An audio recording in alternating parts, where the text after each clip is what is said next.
Чи яг 5 сарын 14-ний вебинар эхлэх болж байна. Тэгээд өнөөдөр хэдүүлээ сүүлийн вебинар орсноос хойш юу болсон талаар ярилцъя. Тэгээд хамгийн чухал том мэдээ маркетинг руу нөхцөд хүргэсэн том мэдээ бол юу байсан бэ гэхээр амралтын өдрүүдээр Швейцарт хийсэн хилцээр айгу нааштай мэдээлэл гарч ирээд Хятад Америк хоёр худалдааны хилцээр төрлөө тохиролцоонд төрлөө гэдэг ийм мэдээлэл гарсан. Тэгээд энэ талаар та бүхэн мэдээгээр бас нэлээд уншсан баг. Тэгээд гол эндээс юу нэг ойлгох юм нь юу вэ гэхээр өмнөөс дурж исэн. Ерөнхийдөө бол мейнстрим медиа буюу хэвлэл мэдээлэл маань айгүй худлаа ярьдаг, юмыг айгүй мушигдаг. Яг бодит датагаа харах юм бол юу байгаа вэ гэхээр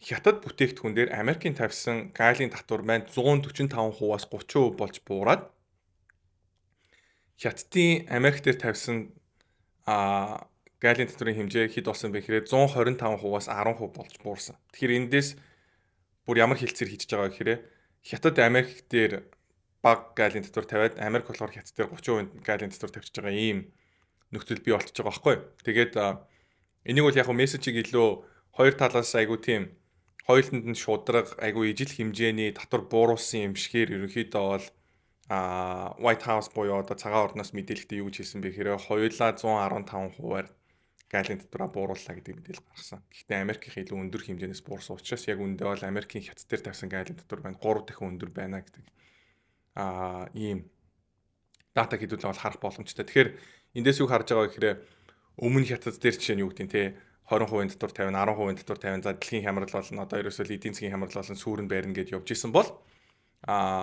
Трамп орж ирээд гайлын татварыг 145% хүртэл нэмчингүү дараад нь 145%-аас доошоо 30% руу буурахад бол энэ маань зах зээл дээр юу болж байгаа гэхээр өөр дүмэнд байгаагүй хамгийн сайн мэдээ шиг ерөнхийдөө бол зах зээл хүлээж авч байгаа ийм дүр зураг харагдаж байгаа. Тэгээд маш олон судалгааны пүүсүүд маш олон одоо шинжээчнэр ерөнхийдөө бол эдийн засгийн хямрал болох нь тодорхой боллоо гэдэг иймэрдүү мэдээллүүд таамгуудыг гаргаж ирсэн бол JP Morgan-аас Хятад Америк хоёр худалдааны хилцээр хийсний дараа эдийн засгийн хямрал болно гэдэг таамгаа бид нэр буцааж авлаа. Буюу энийга боллоо гэдэг ийм мэдээлэл гаргасан байна. Тэгэхээр эдийн засгийн хямралтай холбоотой өндөр хүлээлтүүд маань бүгдээрээ байх болоод нэгсэндээ хямрал болно гэдэг өндөр таамаг тавьж исэн шинжээчнэр маань бүгдээрээ байхгүй болгосноор энэ маань ямар нөлөөтэй байгаа гэхээр мэдээж бондын ханшийг бид нэр эдийн засгийн хямрал болно гэдэг магадлал өндөр болсноос болоод эдийн засгийн хямрал маань өөрөө бондын ханшинд орж ирэхээр ерөнхийдөө бол өснө гэдэг иймэрдүү таамгийг ярьж ирсэн. Гэхдээ энэ таамаг бол худлааж таарсан.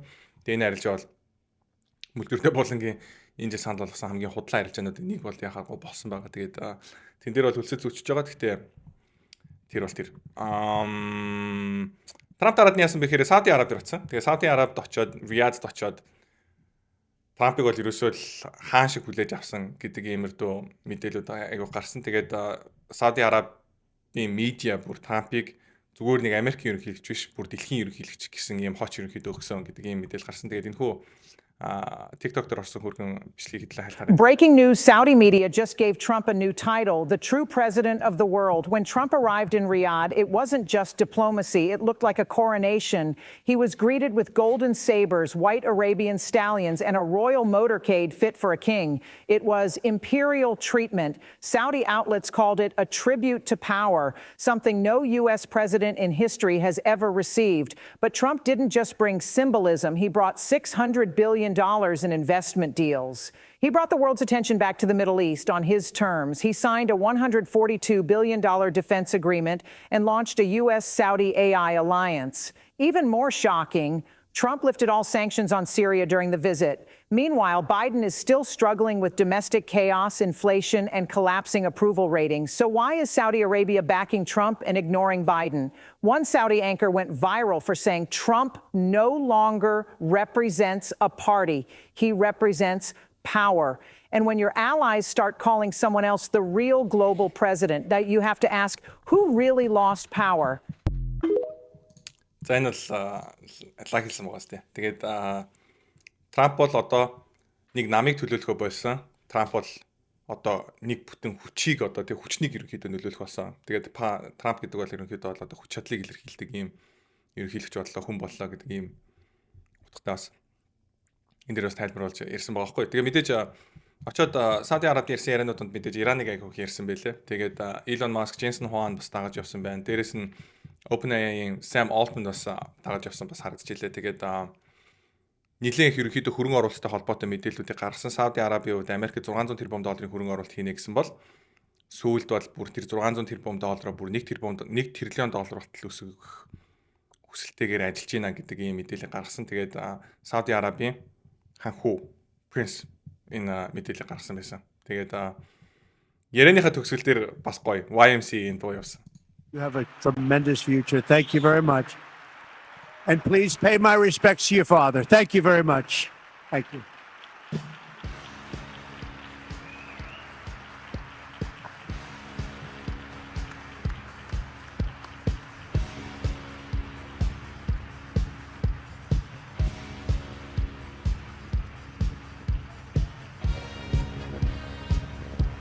Тэгээд Трампын ерөнхийдөө сонгуульд бэлдээд ралли маш олон ралли хийсэн, раллиудыг үзсэн усуд байгаа бол төгсөлтөө дандаа энэ хүү дуу явдаг. Тэгээд эхлэлт нь болохоор God bless America гэдэг дуу явдаг байгаа даа. Тэгээд Riyadh хийсэн бас Трампын хийсэн гайхалтай өгнүүдийнх нэг нь болохоор юу байсан бэ гэхээр It is God's job. It is God's job to sit in judgment. It is my job to defend America. I will never hesitate to wield American power to defend the United States гэж хэлсэн юм байна л да. Тэгээд энийг Монгол хэлээр орчуулах юм бол шүүх нь бурхны үүрэг, харин Америкийг хамгаалах нь миний үүрэг.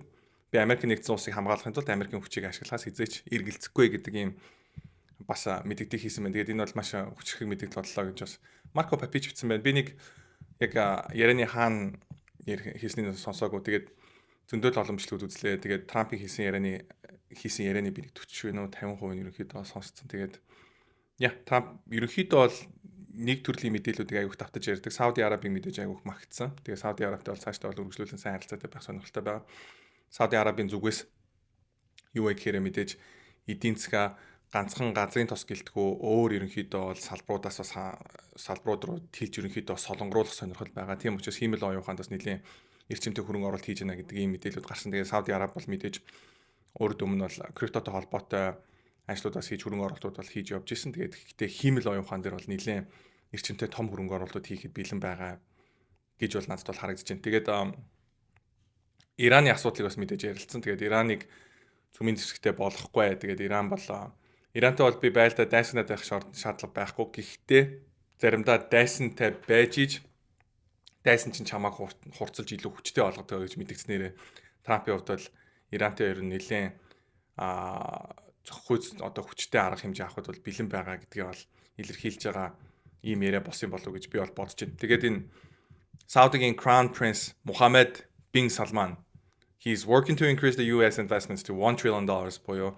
$1 тэрлион болгож өсгөхөд бэлэн байна гэдэг ийм мэдээлэл гаргасан. Тэгээд Америкийн инфляц гарсан. Тэгээд инфляц маань бууралтай гарсан байгаа даа. Тэгээд энэ хүү мэдээлэл маань эдийн засгийн талаас бол сайн мэдээ гарсан. Тэгээд ажилгүйдэл бага, инфляц бага, Америкийн мэдээж Америкт хийж байгаа хөрөнгө оруулалтын хэмжээ өндөр, маркет өсөлттэй, хиймэл оюуханы хөгжил хурцтай өсөж байгаа. Тэгээд capital expenditure буюу capex өсөлттэй байгаа энэ хүү зах зээл дээр бол юу вэ гэхээр зах зээлийг бол одоо унаа bear market эхэлнэ, эсвэл recession эхэлнэ гэж хэлэхэд бол үнэхээр төвөгтэй. Зөндөө олон шинжээчнэр бол 6 сараас уналт эхэлнэ, эсвэл 9 сард унаа энэ жил 4000 SPX 4000 хүртэл унаа 50% уналт үзүүлнэ гэсэн иймэрдүү мэдээллүүдийг бол YouTube-ээр болон Twitter дээр айгүйх явж байгаа. Мэдээ зах зээл уналттай байх үед хүмүүс жоохон айцтай болчдөг учраас иймэрдүү хүний айцсан дээр үндэслэн мэдээллүүд айгүйх хол явдаг.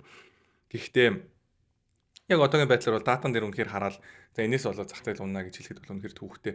Мэдээж fourth turning гэдэг ойлголтыг бас үл үед айгүйхний ярьдаг болсон. Энэ маань юу вэ гэхээр 4 үеийн дараа ер нь бол том хямрал эхэлдэг. Тэгээд хамгийн сүүл болсон Америкийн хувьд бол 4 үеийн өмнө болсон хямрал маань юу байсан бэ гэхээр 2 дугаар дайн байсан. Тэрний өмнөх нь болохоор иргэний дайн байсан гэх мэтлэнгээр энэ бол хүмүүс бол тайлбарладаг байгаа. Гэхдээ том хямрал хүлээгээд байдаг. Яг үүндээ бол 2022 онд маркет унсан, сая бас унсан. 2020 онд бид нэр ковидтэй холбоотой хямрал явсан. Тэгээд ковидын хямралыг одоо том хямрал гэхгүй, энэс илүү том хямрал хүсэж байгаа улсуудыг бол одоо бас ойлгоход хэцүү.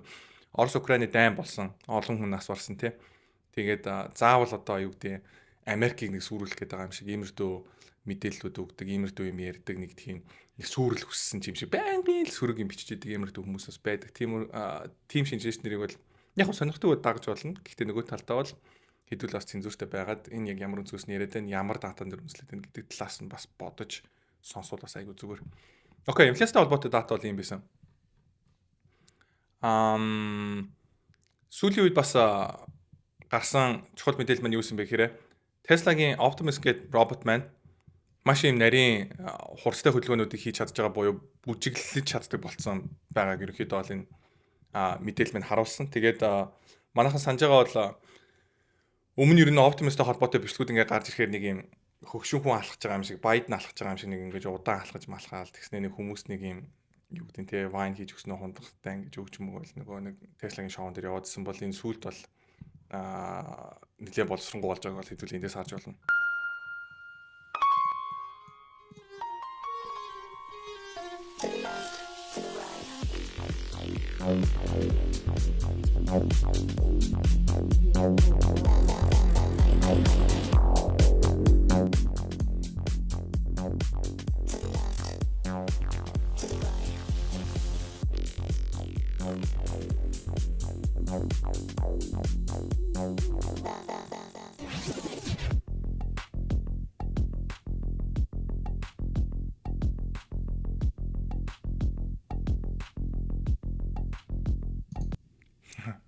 Тэр нь бол надад ч гэсэн гайхалтай санагдсан. Тэгээд ингэж хөдөлж чадж байгаа юм чинь ер нь бол хүмүүсийн хийдэг үдвэтсмэн юмнуудыг бол хийх боломжтой гэдгийг бол нэг талаас бол баталж харуулж байгаа нэг гэж харагдаж байна. Тэгээд Morgan Stanley-гаас 86 хуудас юм юутер холбоотой репорт гаргаж ирсэн юм байна. Тэгээд энэхүү репортон дээр болохоор айгүй олон компаниудыг ер нь бол дурдсан байгаа байхгүй. Тэгээд нэг ойлгох юм нь болохоор Tesla-гийн Optimus гэдэг энэ роботыг нэг шиг роботыг хийхэд 50-аас 60 мянган доллар ер нь бол зарцуулагдах юм байна гэж байна. Тэгээд энэ бол софтвер оролцохгүйгээр гэж ах шиг байна тий. Тэгээд сенсор буюу мэдрэгч компонент маань болохоор нийт зардын 37% буюу ерөнхийдөө бол 20 мянган доллартай тэнцвүүц байх юм байна гэдэг ийм төлөвлөгөөтэй байна гэж байгаа байхгүй. Тэгээд энэ роботын дотор ягаад энэ олон сенсор ороод байгаа гэхээр мэдээж чи хөдөлгөөн хийж байгаа тийм. Одоо чинь алх бариад юм цохих эсвэл чансан өндөг барьж агаад зөөлхөн хаглаад хальсыг хуулах хоёр чинь айгу ондоо төрлийн хүч атгалт одоо шаардсан зүйл байгаа байхгүй. Тэгэхээр юу вэ гэхээр алх барьж байгаа юм шиг чанга барилтаараа өндгөө барьж байгаа юм бол өндөгч хагараад алгуулчих штэ. Тэгэхээр энийг болохоор бид нэр юу гэж яриад тэгэхээр force sensor гэдэг юм. Тэгэхээр нэгсэндээ хүч мэдэрч ийн гэсэн үг байхгүй. Тэгээ барьлаа. Ямар шүү хүчээр ерөнхийдөө барьж байгаа тийм. Тэгээд хүч мэдэрч байгаа болохоор яг хөө тэгэхээр гол санаа нь болохоор юу вэ гэхээр нэг юм баахан юм ингээд давхарлцсан юм уцтай ингээд нэг пүржин шиг юм байлаа гэдэг юм бол тэн дээр ингээд дард орж ингүүт тэн дээр даралтыг мэдрээд тэр даралтыг жишээ нь юу гэдэг дижитал дата болгоод ингээд одоо чинь юм force sensor-ууд ерөнхийдөө байдаг юм байна лээ. Мэдээж энэ роботон дээр хэрэглэж байгаа нь бол илүү боловсронгуй байх зүгээр миний нийтээр судалснаар бол жишээ нь наацхан ойлголт нь бол тэр нөгөө төрлийн мэдрэгч нь болохоор юу гэхээр torque sensors буюу одоо машин дээр torque гэж хүмүүс аяг ярьдаг шүү дээ. Тэр энэ тохиолдолд болохоор робот одоо чинь ингээ хөдөлгөөн хийх гараа одоо чинь хөдөлгөгч гэдэг юм уу те. Одоо сая бүжгэлж явахдаа ингээ гар хөлөө ингээ савж байгаа шүү дээ те. Тэнгүүт чинь энэ хөдөлгөөн маань болохоор тэр torque-ны хөдөлгөөн байгаа байхгүй. Тэгээд за чинь бүжгэлж ийсэн аа. Хэтэрхий хүчтэй хөдөлгөөн хийгээд бүжиглээд санамсаргүй жишээ нь хан цохоод эсвэл хүн цогсон чинь нөгөө ханаа цөмөлт эсвэл хүн гусан чинь нөгөө хүнөө хөтлөн цогчдөг бол энэ робот чинь амьдрал дээр хэрэгжилж болохгүй шүү дээ. Тэгэхээр юу гэхээр яг ямар шүү хүчтэйгээр ерөөхдөө хөдөлгөхийн те ганцхан робот өөрийгөө эвдчихгүй хүн шиг эргэн тойронд байгаа юмнуудыг эвдчихгүй хүн шиг ч гэдэг юм уу те ерөөхдөө сейф ерөөхдөө хийж болох хүч маань хэр байх юм бэ гэдгийг жишээ нь мэдрэх шаардлагатай байх юм бол тэрийг болохоор torque sensors гэдэг юм байна л да. Тэгээд ингээ харах юм бол энэ тэндэл бах мэдрэгчтэй. Тэгээ ер нь бол энэ роботыг боломжтой байлгахын тулд чухал хэрэглэгддэг хамгийн чухал технологиуд нэг нь ерөөсөө юу вэ гэхээр энэ сенсор юм байна л да. Тэгээд энийг юу ч гэсэн манайхан ойлгочих хэрэгтэй. Тэгээ эндээс биш те би юу хэлэх гээд байна гэхээр энэ VPG гэдэг компани хувьцаа аваад байгаа байхгүй. Тэгээд энэ хувьцааг сүйд мөлжөртэй болон дээрээс чатн дээр бид нэр оруулсан. Тэгээд энэ роботтой холбоотой бас энэ сонирхолтой хөрөнгө оруулалт гэж магадгүй. Сүүлд 200 оныхоо moving average-ийн дээр гарч ирсэн. Тэгээд нэлээд ерөнхийдөө бол унтсан юм хувьцаа байгаа. Мэдээж өндөр эрсдэлтэй market cap нь айгүй бага penny stock гэж яригдахаар хувьцаа байгаа. Penny stock баха penny stock чинь бол $5-оос бага ханштай хувьцаа хэлээд байгаа байхгүй. Би хувьцааны ханшийн сайн мартчих. Ямар ч хэсэг хямдхан хувьцаа заяа. Market cap нь 300 гэх сая доллартай. Тэгээд бишээ те. Юу ихчлээ. Сүүл болсон earnings дээрээ би сүүлийнх нь ерөнхийдөө бол earnings-ыг сонссон. Тэгэхээр нэг компанитай бол ерөнхийдөө Phase 2 дээрээ одоо айл хэдийн хамтраад явж байгаа. Тэр компани нэрийг хэлэх боломжгүй. Гэхдээ нэг одоо жишээ нь юу гэдэг роботонд бол ойролцоогоор $1200, $500-аас $1200-тай тэнцвүүц сенсорыг буюу энэ мэдрэгч төхөөрөмжүүдийг бол бид нүүлдүүлж байгаа гэдэг ийм мэдээлэл гаргасан. Тэгээд маркет бол буюу зах зээл дээр ямар төрлийн хамгууд яваад байгаа гэхээр окей, энэ BPG гэдэг компани Tesla-тай магадгүй хамтарсан юм байна гэдэг ийм мэдээлэл яваад байгаа юм байна. Тэгээд Morgan Stanley-гийн та бүхэн репортыг олоод унших юм бол robotics буюу роботыг хийхэд ерөнхийдөө оролцож байгаа бүх төрлийн технологиуд, бүх төрлийн орцуудад ерөнхийдөө оролцож байгаа компаниудын жагсаалтыг оруулсан байгаа байхгүй. Тэгээ бидний мэдэх мэдээж хамгийн том компаниуд дотор юу байгаа гэхээр технологийн компаниуд байгаа. Тэгээд Nvidia, Amazon хоёр дээр нэлээх ер нь бол хүмүүсээс онцолж ярьсныг бол харж болно. Тэгээд Nvidia-гийн хувьд бол мэдээж роботонд хэрэглэгдэх хагас дамжуулагчийг бол үйлдвэрлэж байгаа. Amazon-ы тухайд болохоор warehouse буюу агуулга дээр роботод хэрэглэдэг учраас робот хэрэглээд үйл ажиллагаа нь илүү одоо жигд явна, илүү сайн явна гэдэг ийм аргумент бас ер нь бол гаргаад байгаа байхгүй. Тэгээд мэдээж ойлгомжтой мөлжөртэй болон нэр ярьж ирсэн. Би бол роботын 90 үе гэдэг репортоос бичиж оруулж ирсэн. Тэгээд тэрнгээр бид нэр юуг санал болгож ирсэн бэ гэхээр Tesla-г санал болгож ирсэн. Тэгээд Tesla бид нэр бараг сая унс ёроол дээр нь шахуу барьж авсан. Тэгээд Tesla дээр бол тийм урт хугацаанд бол хамгийн гол юм нь юу вэ гэхээр мэдээж машин байгаа, жолоочгүй такси байна. Тэгээд робот байна. Тэгээд энэ хүү жолоочгүй такси робот хоёрынх нь зах зээл бол Илоны ярьж байгаагаар бол Америкийн бусад хамгийн том технологийн компаниудын бүх орлогыг нийлүүлснээс илүү орлого олох боломжтой том боломж бол энэ зах зээл дээр байгаа гэдэг иймэрдүү яриад байгаа. За дээрэс нь хөрөнгө оруулалт хийж байгаа улсуудын хувьд ETF авч болно. BOTZ эсвэл Robo гэдэг энэ ETF-үүдийг авч болно. Тэгээд BOTZ болон Robo гэдэг ETF-ийг авахын давуу тал нь юу вэ гэхээр энэхүү роботыг үйлдвэрлэх процесс дээр оролцож байгаа гадаадын компаниудаас байгаад байгаа байхгүй. Шууд New York Exchange дээр арилждаггүй. Тэгэхээр бид нар шууд орж ирээл брокер дилерээсээ худалдаж авах төвөгтэй компаниуд угаасаа энэ ETF дотроо багтцсан учраас аль компаниг судлаад авах шаардлага байхгүй. Энэхүү ETF-ийг авснараа яг энэ робот үйлдвэрлэж байгаа процесс дээр оролцож байгаа том компаниудын хувьцааг шууд ингээд багцаар нь худлаад авчиж байна гэсэн үг байгаа байхгүй. Тэгэхээр надад бол энэ ETF-үүдийг авах бас таалагдсан. Тэгээд дээрэс нь эрсдэлтэй хөрөнгө оруулалтыг сонирхолтой усуд байх юм бол BPG-г авч болно.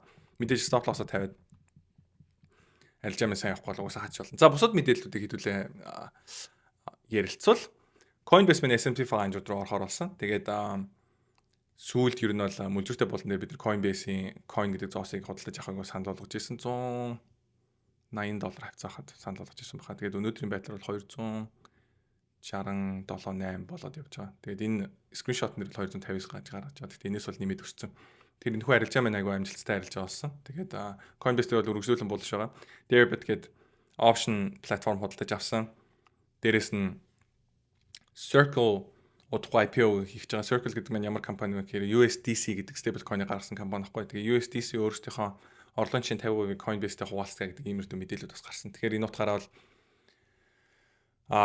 Coinbase дээр бол булш байх шалтгаанууд маш олон байна. Тэгээд ETF-үүд бүгдээрээ өөрсдөө биткойноо хадгалдаггүй, заавал юу хэрэглэдэг вэ гэхээр custody гэдэг сервис хэрэглэдэг. Custody гэдэг нь юу гэсэн үг вэ гэхээр чи биткойноо сайн хадгалж хамгаалж чадахгүй л it's okay. Тэгээд бид нар хадгалаад энийг чинь ингээ бариад үгүй. Тэгээд иймэрдүү guarantee-нүүд өгнө гэдэг иймэрдүү үйлчлэгээ үзүүлэхийг бид нэр custody гэж ярьдаг. Coinbase иймэрдүү үйлчлэгээнүүд үзүүлдэг. Дээрээс нь validator буюу блокчейнүүд дээр блок үрдэг ерөнхийдөө цааталт нь серверүүдийг ажилуулдаг юм бизнесүүдийг хийдэг. Нэгсэн дөө манайхан бол сайн мэдж байгаа. Mining процессыг бол явуулдаг. Дээрээс нь Base гэж chain гаргасан. Base гэдэг chain-ээрээ дамжуулаад бас маш их хэмжээний орлого орлоо гэдэг энэ датанууд бас байгаа. Тэгээд Coinbase-ийн хувьд Трамп ерөнхийлөгч боорлоод Америкийн засгийн газар болон ер нь бол одоо юу гэдэг те regulate хийх буюу монголоор одоо тэрийг юу гэж ярих юм? Хууль зохицуулалтын байгууллагууд гэж ярих юм те.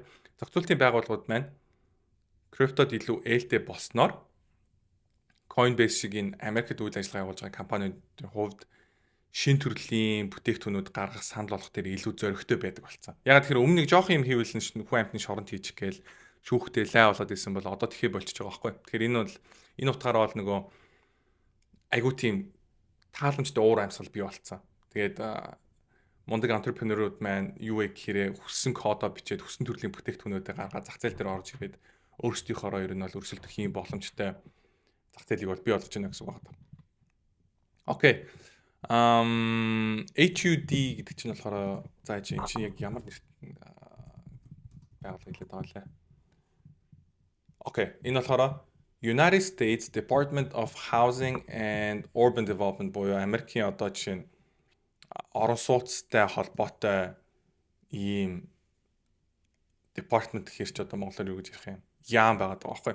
Тэгээд энэхүү яамын санхүүжилтийг 33 тэрбумаар бууруулна гэдэг санал тавьсан гэж яриад байна. Тэгээд энэ болохоор Section 8 гэдэг нэг юм яригдаад байна. Section 8 гэдэг нь юу вэ гэсэн чинь орлого багтай хүмүүс Америкт байранд амьдрахдаа тодорхой байрныхаа төлбөрийг улсаар төлөж болдог юм байна л да. Тэгээд тэрийг ерөөхдөө Section 8 гэж ярьд юм байна. Тэгээд би буруу бодог бол assisted housing энэ гэж яриад байдаг байхгүй Америкт. Тэгээд тэр маань юу вэ гэхээр орлого багтай улсуудын ингээд амьдарч болдог apartments complex гэдэг юм уу те.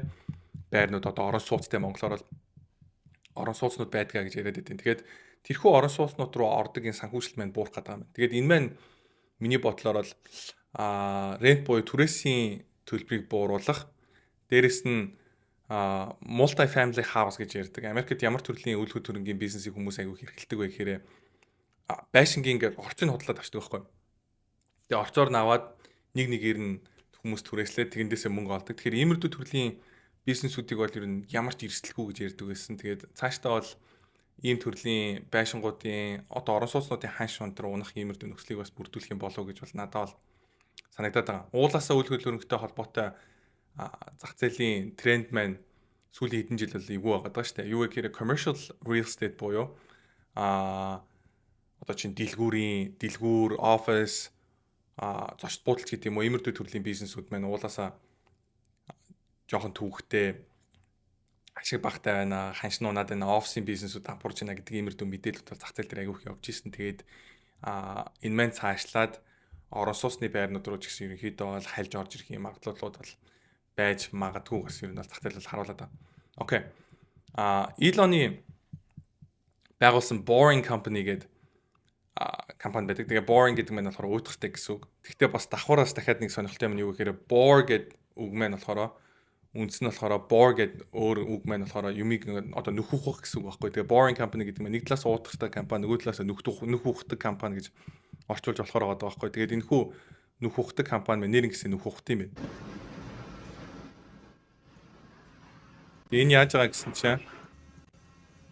Энэ яаж байгаа гэсэн чинь ямар ч хөнгүү заяа. Ингээд нүх ухдаг том машин. Тэгээд өөрөө ингээд автоматар нүх ухаад явж байгаа. Тэгээд энэ нүхийг ухаад яах гэдэг гэсэн чинь түнэл барих юм гинэ. Тэгээд хамгийн ихний туршилт нь болохоор Лас Вегаст явж байгаа. Тэгээд энэхүү түнэлээр яах вэ гэхээр Тесланууд ингээд аялаад айгу хурдтайгаар нэг цэгээс А цэгээс Б цэг хүртэл ямар ч зогсолт байхгүйгээр төгжрөхгүйгээр явах боломжтой болгож байгаа. Тэгээд ер нь бол одоо том хотуудын төгжрлийг ийм байдлаар шийдвэрлэнэ гинэ. Одоо ирээдүйд Монголд иймэрдүү юм хийх боломжтой мөгүй юм мэдэхгүй байна. Ямар ч байсан технологи нэлээд хөгжиж байгаа учраас Tesla гэж солиорч байна. Elon-ы гаргасан Boring Company-гийн ачаар уйдгартай компани ачаар магадгүй энэ маань боломжтой болж байгаа юм байна. Окей. JP Morgan Chase хамгийн анхны tokenized treasury-гийн гүйлгээгээ хийлээ гэдэг ийм мэдээлэл гарсан. Тэгээд ер нь яг иймэрдүү төрлийн мэдээлэлүүд аявих гараад байна. Америкт байгаа хамгийн том asset manager-ууд бүгдээрээ криптотой холбоотой үйл ажиллагаанууд ерөнхийдөө явуулаад эхэлсэн. Тэгээд криптог ер нь бол нэлийн хүлээн зөвшөөрөөд тэгээд Америк бол криптогоор бид нэр бол дэлхийд тэргүүлнэ энэ гэдэг ийм байр суурийг барьснараа нэлийн крипто friendly буюу криптод ээлтэй ийм бид нэр зах зээл рүү шилжсэн байгаа даа. Тэгээд Solana-гийн нийт хийсэн гүйлгээнийхэн тоон бусад бүх блокчейнуудыг нийлүүлснээс 400%-аар илүү буюу 5 дахин их байна гэдэг ийм мэдээлэл гарсан байна. Тэгээд энэ маань юу вэ гэхээр өөрөөр өмнө энийг би ер нь бол яриад бараг 2 жил 3 жил болж байгаа. Тэр маань юу вэ гэхээр хүмүүс ингээд layer 2 болгоод ингээд app болгоны тусдан chainтэй болгоод илүү амжилттай байх юм байна гэж ярьдаг байсан. Би тэрийг үнэмшлээ надад хайлт санагддаг байсан үед бас байгаа. Гэхдээ үгүй юм байна гэдэг ийм бол дүнлэлтэнд хүрсэн. Ягаад тэгэхээр app бичиж байгаа хүний хувьд миний хийж байгаа app маань бичсэн app маань бусад одоо экосистем дээрээ байгаа бусад app-уудтайгаа холбогддог байвал тэднэртэйгээ ярьж чаддаг байвал илүү давуу талтай шүү дээ. Тэгэхгүй яг ингээд app маань өөрөө chain болчих юм бол нөгөө chain дээр байж болох хэвээр бүх юм хийх гэдэг байгаа байхгүй юу? Одоо чинь Explorers байдаг юм уу те DEX, NFT одоо юу гэдэг те гүүрээр мөнгө дамжуулах тэгэл одоо мэдээж тэр чинь апдейт энэ төр хийх юм бол софтвероо patch хийгээд апдейт хийх шаардлагатай. Тэр бүх процессуудыг хийх шаардлагатай болчих. Блокчейнтэй холбоотой юм дээр ерөөсөө санаа зовох шаардлага байхгүй. Зөвхөн өөрийнхөө аппликейшныхаа лог дээр л анхаарал явах юм бол тэр багч нь илүү амжилттай байна, илүү сайн фокуслж чадна гэдэг утгаараа бол угаасаа урт хугацаанд хэрэглэгчийн өнцгөөс ч тэр код бичиж байгаа хүнийхээ өнцгөөс ч тэр хурдтай, гүйлгээ хямдхан тэгээд маш олон аппликейшн нэг дор байх боломжтой блокчейн байх юм бол тэр блокчейн маань ер нь бол илүү одоо adoption буюу хэрэглээнд нэвтрэх юм байна гэдэг ийм өөртөө хамгийн гаргаж ирсэн. Тэгээд миний бодлоор л тэрхүү блокчейн маань Solana байх юм байна гэдэг дээр бол хэдэн жилийн өмнө бол энэ аргумент гаргаж бол би ярьсан. Тэгээд энэ маань боцтойгоор бэлж гинөө гэж бол гарч байна. Тэгээд мэдээж Solana дээр ETF бүтэн гэдэг мэдээлэл гараад байгаа. Тэгээд хизээ гарахад байгаа бүүмэд ямар ч гэсэн гарах нь бол тодорхой болсон байна. Яг өнөөдрийн байдлаар 5 сарын 14-ний байдлаар унтан харуулдаг индикатор маань дахиад ассан. Сүүлдний 2 удаа ассан 2 удаагийн асалт маань хоёлаа буруу сигнал гэж таарсан. Тэгээд энэ удаа дахиад бас ассан байгаа. Тэгээд энэтэй холбоотойгоор давхар зах зээл дээр богино хугацаанд бол болгоомжтой байхыг сануулж байгаа. Гэхдээ миний хувьд бол том зургаар бол мэдээж буулж байгаа. Окей. Vanek бас юу гэсэн чинь tokenized treasury fund буюу засгийн газрын бондыг мэдээж tokenize хийгээд блокчейн дээр токен болоод гаргасан гэдэг мэдээлэл гарсан. Тэгээд эдгээр цааталтаа юу хэрэгжилж байгаа юм бэ гэсэн чинь дахиад wormhole хэрэгжилж байгаа. Wormhole гэдэг төсөл маань юу вэ гэхээр W гэдэг зоостой блокчейнуудын хооронд нь одоо харилцах буюу хоорондоо ярилцах боломжтой болгодог мессежийн технологи байхгүй. Тэгээд одоо нэгсэндээ нэг блокчейн нөгөө блокчейн руу мессеж явуулж болдог болгож байна л гэсэн санаа байхгүй. Тэгээд энэхүү мессежээр дамжуулаад юу хийж байгаа гэхээр нэг блокчейнээс нөгөө блокчейн руу токен шидэх, гүйлгээ хийх энэ төр гэдэг иймэрдүү боломжуудыг бий болгодог гэсэн санаа байхгүй. Тэгээд энэ том төслүүд маань бүгдээрээ wormhole хэрэглээд байгаа ийм тренд ажиглагдаад байгаа. Тэгээд технологийн шийдэл талаас нь wormhole-ийн баг бол нэлээд мундаг баг юм байна гэж би бол нэлээд ажигладаг. Тэгээд эндээс магадгүй W гэдэг зоосыг худалдаж авах хэрэгтэй болов уу юм болов гэдгийг би бол мэдэхгүй байна. Гэтэ ямар ч хэлсэн нэг иймэрдүү ID бол байна. Би Pi network-тай холбоотой чинь ярьжсэн шүү дээ. Яг би бол өөрөө авахгүй. Гэхдээ л нэг иймэрдүү юмнууд байна. Илт бол өөр биш болцсон байна гэдэг нь бол ойлгомжтой болж байна гэдэг талаас нь бол ярьсан. Тэгээд Pi тэрний дараа 2 нуурцсан байсан. Тэгээд wormhole гэхдээ 2 нуурна гэсэн үг биш шүү. Зөвхөн өмнө ярьсан яриа минь иймэрдүү байсан юм байна гэдгийг бол ярьж байгаа. Окей. Ted Cruz нэг юм яриад байна. Тэгээд удахгүй Трампын засгийн газраас юу хийх гээд байгаа вэ гэхээр tax bill буюу татвартай холбоотой дараагийн хуулийг батлуулах гэдэг. Тэгээд энэ хууль маань яах вэ гэхээр Америкийн иргэдийн хүмүүсийн корпорацуудын татварыг ер нь бол бууруулах юм байна гэж би бол ойлгоод байгаа. Тэгээд энэ дунд ямар мэдээлэл яваад байна гэсэн чинь Америкийн шинээр төрж байгаа хүүхэд болгонд $1000 аккаунт нээгээд тэрхүү аккаунтанд нь ээж аав нь өөрөөсөө $5,000 жил болгоно нэмэх боломжтой. Тэгээд мөнгө нэмээд явах юм бол хүүхэд 18 хүрэх юм бол ээж аав нь мөнгө нэмсэн үгүй юугээс хамаарат ерөнхийдөө 18 хүрэхтэй хүүхэд бол нэг $100,000-аас $700,000 хүртэл мөнгөтэй. Тэгээ байрныхаа даун пейментийг тавиад машин аваад магадгүй цаашлаад бизнес хийх боломжтой хүүхдийн ирээдүг ерөнхийдөө бол эхлэхэд одоо маш чухал юм үр гүйцэтгэх юм хөрөнгө оруулалт болно гэдэг ийм мэдээллийг ярьж байна. Тэгээд Ted Cruz бол энэ дээр оролцож ярьж байгаа сенаторуудын нэг бол муу юм байна. Тэгээд Ted Cruz-ийг мэдгүй хүмүүс ахын бол Техасаас сонгогдсон Мексик байна уу? Бразил байна уу? Ямар ч байсан Испаник гаралтай 2 дахь генерашны ийм Америк байгаа. Тэгээд подкаст хийдэг. Би нэг эсвэл яг ус төрж подкастын сонсдог гэсэн одоо л болцсон. Окей, энэ сонирхолтой мэдээлэл болсон. Тийм $1000 дээр нэг анхаарах нь юу вэ гэхээр $1000 тэгэж хийгээд дараас нь мөнгө нэмээд тэгээ жил болгон мөнгө маань 7% өсөх боломжтой гэж яриад байгаа байхгүй. Тэгэхээр тэр 7% өснө гэдэг тоо миний бодлоор баг S&P 500-аас гарч ирж байгаа. Тэгэх юм бол энэ маань зах зээл дээр бас цаашдаа бас буулгаж мэдээлэл болох боломжтой гэсэн үг. Ягаад гэхээр Америкт төрсэн хүүхэд болгоны тоолонгоор $1000 гээгээл тэр маань болохоор маркет руу шууд тэр хөрөнгө оруулалт болоод ороод идэг ийм шин төрлийн мөнгөний урсгалыг бий болох гэдэг магадгүй гэж бол надад харагдсан. Тэгээд Solana дээр байгаа хамгийн өндөр орлоготой төслүүдийг ингээ харах юм бол бид нар юу гэхээр сүүлд мүлжүүртэй болон дээр бид нар криптотой холбоотой ньюслетер орсон. Тэгэхээр удахгүй бас криптотой холбоотой дахиад бид нар ярилцсан. AI native blockchains буюу яг хиймэл оюухан зориулсан шинэ төрлийн блокчейнууд гараад байгаа талаар жишээ нь бид нар бас ярилцсан. Хиймэл оюухантай холбоотой ямар төсөл дээр жишээ нь бид нар буулж байгаа гэхээр BitTensor буюу TAO гэдэг төсөл дээр буулж байгаа. TAO-г би анх $20-30 ахт нь ер нь бол олж ярьж исэн. Тэрнээс хойш 20 30 нуурж исэн төсөл واخгүй юу. Тэгээд таваас би гарцсан байж байгаад одоо буцаад эргээд ерөнхийдөө бол тав руу орж гинэ. Тэгээд мужигтай болон нэр хүмүүсийг ерөнхийдөө бол худлаж явах тохиромжтой гэж бол санал болгож 2 7 хоногийн өмнө 3 7 хоногийн өмнө ер нь бол ярьсан төслүүд нэг байгаад. Тэгээд 5-ыг бид нэр үргэлжлүүлж ярьсан. Ягаад гэхээр 5 дээр нэг юм сонирн болцсон. Тэр нь юу вэ гэхээр D5 гэдэг зүйл болоод тэр нь болохоор яаж байгаа гэхээр ганцхан BitTensor гэдэг network дээр 5 гэдэг зоос байхаасаа гадна давхар дотроо дахиад өөр төрлийн network-ууд бий болоод тэгээд тэр network-ууд нь өөрсдийн гэсэн зоостой 5-гийн эсрэг арилждаг. Тэгээд дараас нь 5-гийн урамшуул буюу emission гэдэг зүйл аваад явах боломжтой ингээд ийм айгу өрмөц зүйл болоод байгаа. Тэгээд 5 болохоор venture capitalist буюу VC-нүүдээс юусоо мөнгө босгоогүй. Тэгээд AI-тай холбоотой өмнө том компаниудад ажиллаж ирсэн ерөнхийдөө AI-тай холбоотой нэлийн passionтэй нөхдүүд нийлж хагаад гаргасан ийм мундаг төсөл байгаа байхгүй. Тэгээд 5-гийн талаар бичсэн 5 дээр байгаа subnet-үүдийг бид нараас харж ярилцсан байгаа. Тэрнээс гадна Solana дээр байгаа өндөр орлоготой төслүүдийн талаар бид ярилцсан. Тэгээд Solana дээр байгаа өндөр орлоготой төслүүд донд бидний мэддэг төслүүд байгаа зөндөө нэрнүүд мэдээж харагдаж байгаа. Дунд миний сайн мэдхгүй хит төслүүд байсан дандаа юу байсан бэ гэхээр Telegram-ийн ботууд байсан. Тэгэхээр Telegram-ийн бот яагаад ийм өндөр орлоготой байгаа юм бэ гэдээ би дотроо бодсон чинь магадгүй хүмүүс гар утаснаас арилж айгуу дуртай байдаг юм байна. Тэгээ Binance ороод KuCoin ороод янз бүр болоод ингээл баахан логин энтер хийгээд явахаас илүүтэйгээр зүгээр л Telegram-аа нэгээл чатлж байгаа юм шиг зүгээр нэг хитгэн юм дараал ингээл арилжаа хийх сонирхолтой хүмүүс их байдаг юм байна л да. Тэгэхээр юу гэхээр арилжааны гар утасны хялбаршуулсан app ийм wallet-ууд маань ер нь бол цаашдаа нэлээд чухал төслүүд байх бах. Дээрээс нь хүмүүс бол meme coin-ыг бол үргэлжлүүлэн арилжах дуртай байгаа байхгүй. Тэгэхээр meme coin is dead энэ гэж яриадсан. Яг үндэ бол dead биш байгаа байхгүй. Тэгэхээр meme coin-ууд бол үргэлжлүүлэн арилжаалдах юм байна. Meme coin-уудыг арилжахыг хялбар болгосон гар утасны аппликейшнүүд айгүй чухал байх юм байна. Тэгээ энэтэй холбоотой мэдээж мүлзүүртэй болно. Бид нэр ямар төслийг санал болгож ирсэн бэ гэхээр Tensor гэдэг төслийг санал болгоод TNSR гэдэг төслийг бид нэр болж байна гэж ярьж ирсэн байгаа.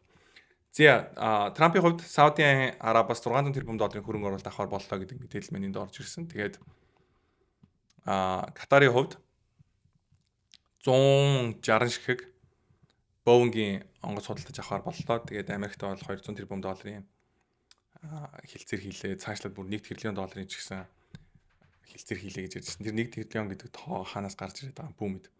Тэгээд Raytheon гэдэг Америкийн батлан хамгаалахын компани байдаг. Тэгээд Raytheon-тэй 1 тэрбум долларын хилцээр хийлээ. General Atomics-тэй 2 тэрбум долларын хилцээр хийлээ гэдэг ийм мэдээлэл гарсан. Тэгээд General Atomics бол өөрсдийн гэсэн хувьцаа байхгүй. Энэ болохоор private буюу хувийн компани байгаа. Raytheon бол өөрсдийн гэсэн хувьцаатай ийм компани байгаа. Тэгээд бид нар батлан хаалгатай холбоотой мэдээж мүлжүүртэй болон дээрээс болшоо айднуудаа оруулж ирсэн. Бидний өөрсдийн бас авсан худалдаж авсан бол компани байгаа. Сүүлд оруулсан айдын дээр би бол видеон дээр Gold үргэлжлүүлээд үсэх юм бол бид нар майнерууд сайн явж магадгүй. Майнерын хувьцаа санал болгосон. Гэхдээ Gold бол унсан мэдээж хятадтай холбоотой хилцээр хийчихэнгүүд юу гэж байгаа гэхээр геополитикийн эрсдэл унжиж байгаа болохоор тэрнтэй холбоотойгоор алтуул ингээ унжиж байгаа. Тэгээ доллар чангарсан юм мэдээлэл гарсан. Тэгэхээр тэр арилж яваад сайн яваагүй. Бондтой холбоотой арилж яваагүйсэн яваагүй. Би бонд юусаа арилжаад юусаа сайн явдгүй. Тэгээ ягаад би одоо л гүрийг арилжаад идэв бүү мэд би баг болцсон дээр чим шиг санагд. Сүүл араасаа айдинууд юу байсан бэ гэхээр бид нар ABBV тэгээ GILD гэдэг энэ хөө хоёр хувьцааг шортлохыг ер нь бол санд болгож оруулсан. Энэ нь болохоор өчигдөр орсон айднууд тахгүй. Тэгээ өнөөдөр зах зээл рүү онж орж ирээд ABBV дээр оруулсан айд 2x гээд Guild дээр болохоор нэг 40-50% ямар ч байсан ашигтай ийм айднууд ямар ч байсан явсан байгаа. Тэгээд өмнө явсан ашигтай арилжаануудаас ярих юм бол бид нэр EOG гээд хувьцааг газрын цэцний хань шүмсэж байгаатай холбоотойгоор бид нэр call option санд болгосон. Тэгээд тэр ID маань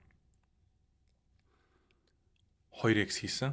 Уул нь бол 3x хүртэл өссөн. Гэхдээ 3x дээр бол ашиг авч чадаагүй. Тэгээ ямар ч байсан 2x хийсэн. Өөр чин мэдээж бид нэр Coinbase-ийн өмнө санд болгосон байсан. Coinbase S&P 500 дээр нэмэгдэр босноор мэдээж амжилттай явсан байгаа. Тэгээд энэс гадна хиймэл оюухантай холбоотой аягүй сонирхолтой компани олсон. Тэгээд охин компанид нь Jeff Bezos хөрөнгө оруулалт хийсэн компани бид нэр жишээ нь чат нэр санд болгосон байгаа. Гиг мэтлэн бид нэр ингээд хувьцаанаас ярьдаг, coin ярьдаг. Newsletter-ийн хувьд болохоор би илүү coin дээр төвлөрч ярил зүгээр юм болов уу гэж ботсон. Тэгээд сүүдэд бол coin толботой мэдээлэлүүд бас сайн төлхөө оруулж байгаа. Тэгээд жилд нэг удаа олдог бид нар 50% хөнгөлтөө зарлцсан байгаа. Тэгээд энэ хөнгөлт маань 5 сар дуусна. Тэгээд хөнгөлтийн линкийг description дээр оруулчих. Тэгээд сонирхож байгаа хүмүүс байх юм бол description-аас аваад орж ирж болно. Заавал төлбөртэй орох шаардлага байхгүй. Гэхдээ бид нар угаасаа төлбөргүй мэдээлүүд угаасаа YouTube дээр хийж байгаа. Тэгэхээр юу гэхээр намайг дэмжигээд гэх юм бол заавал мөнгө төгрөг өгөх шаардлага байхгүй. Зөвхөн YouTube дээр та бүхэн маань subscribe хийгээд, like хийгээд, comment-н дээр бичгээд бол гоё. Тэгээд орж ирээд мэдээж контент таалагдсан эсвэл ямар нэгэн байдлаар сайжруулах юмнууд байх юм бол санал бодлоо жишээ нь хуваалцсан бол тэрэнд бол би мэдээж баярлалдаг. Тэгээд дараагийн дугаар уулзъя. Thank you guys.